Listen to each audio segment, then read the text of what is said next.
The noise that never sleeps. There are people whose bodies rest, but whose minds never do. They close their eyes at night hoping for silence, and instead they are greeted by echoes. Old conversations, missed chances, words they should have said, words they wish they could take back. The past becomes loud, the future becomes frightening, and the present feels like a narrow bridge between regret and fear. Taro was one of those people. At 23, he was already known in the mountain dojo of Kiyama as one of the most talented swordsmen of his generation. His stance was flawless. His reflexes were sharp, his discipline unmatched. But behind the calm surface of his face lived a storm no one could see. Every time he raised his blade, his mind raced faster than his opponent. What if I fail? What if they see I'm not strong enough? What if I freeze? The thoughts did not come gently. They attacked like arrows, and though his body stood ready, his spirit trembled under their weight. At night, while the other trainees slept, Taro sat awake beneath the wooden roof of the barracks, staring into darkness that felt louder than daylight. He pressed his palms together, trying to calm himself the way the elders taught. But the harder he tried to silence his thoughts, the louder they screamed. And in that silence, filled with noise, Taro began to wonder something terrifying. What if the enemy was not outside the dojo, but inside his own mind?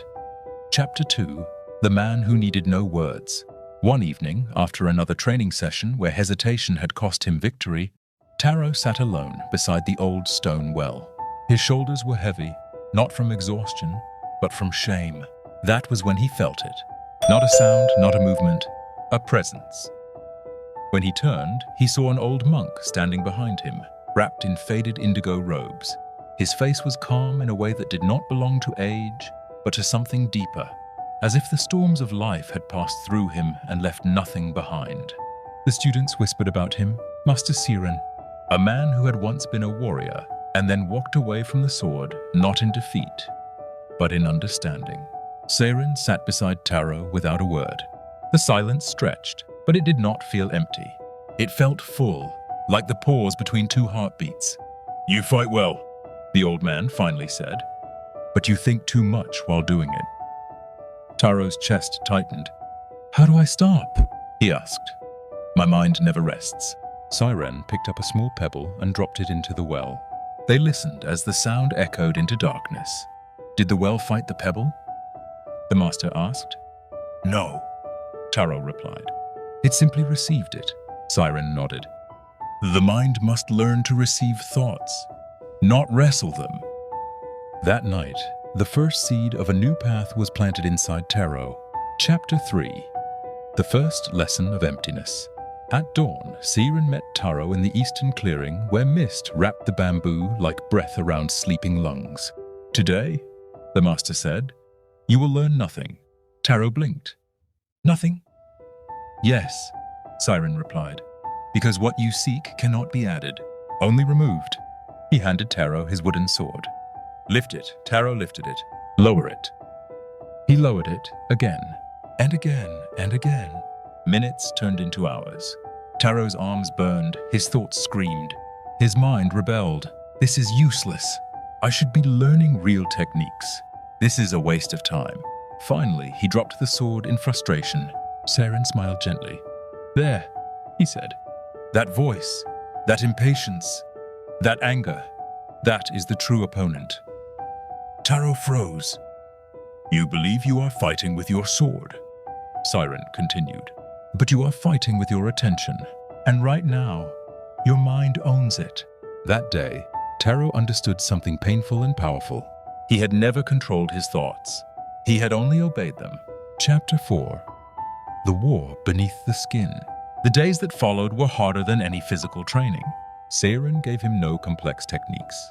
Only repetition, only breath, only stillness. Every morning, Taro lifted his blade. And every morning, his mind screamed louder. Boredom became anger. Anger became doubt. Doubt became fear. One afternoon, he shouted, Master! This is torture! Siren looked at him calmly. No, he said.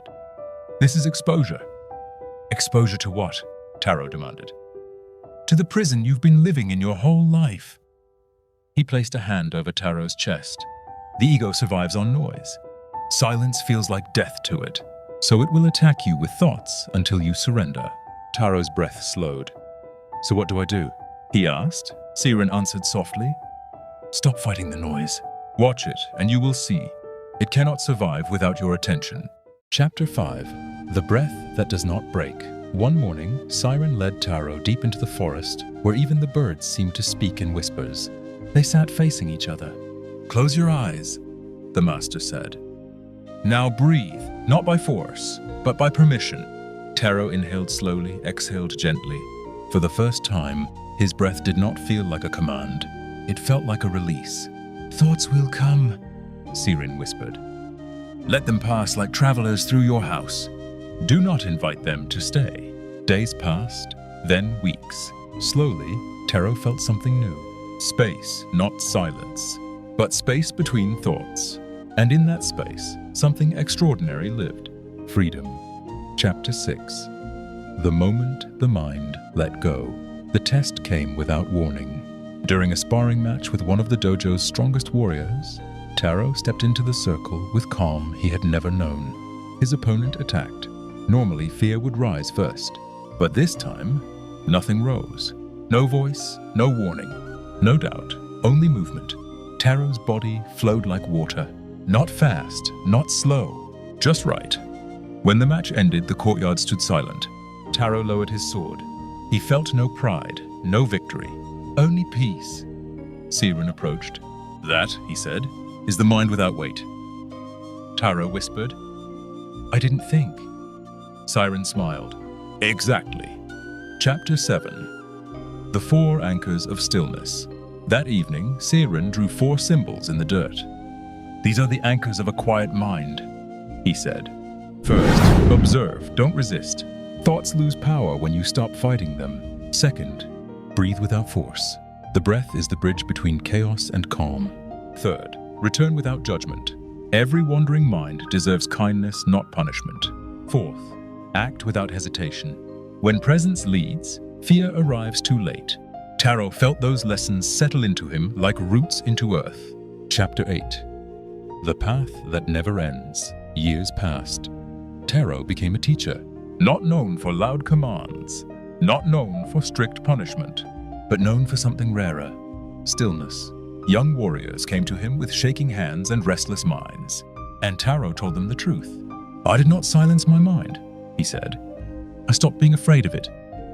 One evening, a student asked, Sensei, when will I achieve peace? Taro smiled. When you stop chasing it. He looked at the river flowing beside the dojo. Thoughts are waves. You are the ocean. And as the sun set behind the mountains, Taro breathed gently, knowing that true silence is not the absence of sound, but the absence of fear.